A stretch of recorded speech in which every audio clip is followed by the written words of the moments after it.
Law of cosines. This is what happens when you don't have a pair. Because as we talked on a previous video, if I were to give you something like this, you have an angle and a side opposite from it, so you have a pair, so you could do law of cosines, or sines rather. 15 to sine 39, x to sine 48. But what about if they give you something like this? 39, 7, and 11, and they want this side. They don't give you a pair, so that means you have to do something called law of cosines. Law of cosines is something that I'll use P for pair. P squared, A squared plus B squared. So far, look at what formula that is. Pythagorean theorem. But to make it law of cosines, 2AB cosine P. So in this case, P stands for, this is the angle of the pair, because of course taking the cosine of it, so it'd have to be an angle. This is the side of the pair. So that's what we're looking for. That's our pair. So x squared equals, and it doesn't matter which one comes first because you're adding them. So either way, you could put 11 squared first or 7 squared first, as long as you got them both. Minus 2, 7 times 11 cosine 39. Now, the good news is with these fancy calculators, you can literally go left to right. 7, well, not that. 7 squared plus 11 squared, which I know those, but just in case it was a weird number.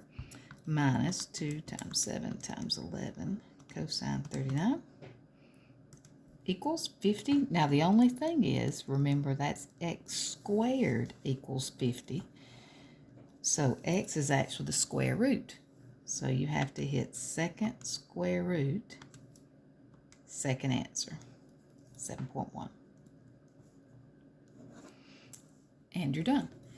So just be careful, but those are really nice. Now, I know you can go ahead and do second square root, parentheses, and then put all that in parentheses. That'll work too. Same thing with law of sines. I just like taking care of that part at the second step. But I know you're thinking, what about if they give you the side and not the angle? Let's say I give you this one. Well, if I want to find this angle, I'm still going to plug in the formula.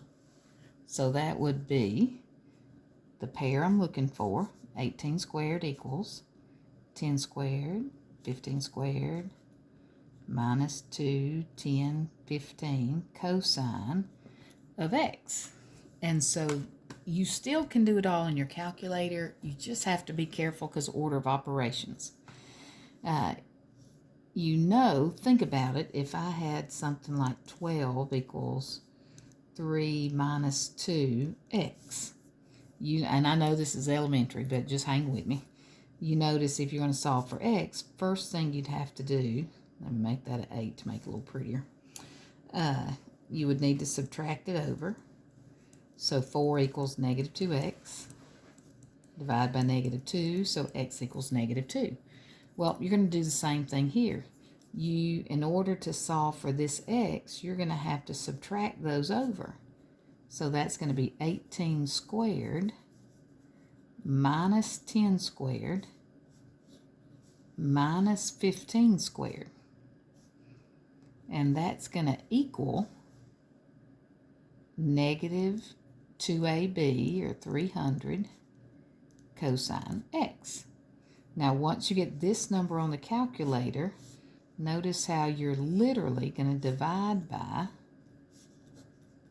the negative 300, just like we did over here with a negative 2. So cosine of x is going to equal whatever this number is.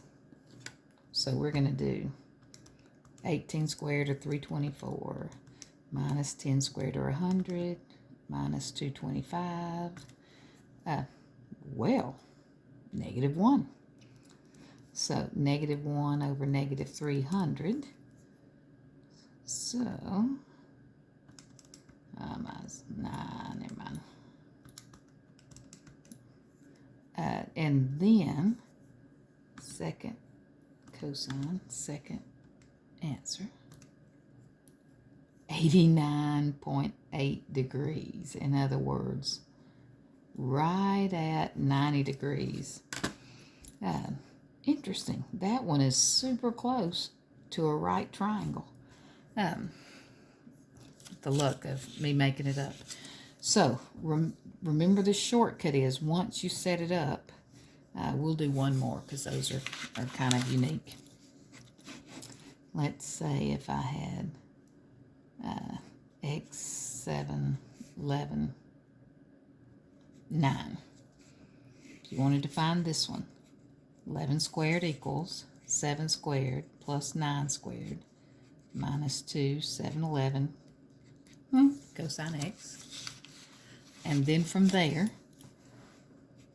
remember you're going to subtract these two over, and you're going to end up dividing by those, and then whatever answer you get there, second cosine. So 11 squared or 121 minus 7 squared or 49 minus 81, -9 divided by parentheses, -2 and 7, 14 times 11. And now, second cosine, second answer equals 93 degrees. Or 93.4. I hope this was of help to you. Law of cosines does have the weirder formula, and if you're solving for the angle, it does get a little bit trickier. However, there's no ambiguous case because law of cosine, or cosine is positive in the first and the fourth quadrant, so a triangle wouldn't exist. But I'll deal with that on a separate day of law of sines and ambiguity. Hope this was of help to you. As always, comment, leave me things you'd like for me to do or whatever, and I'm always glad to help. Have a great day.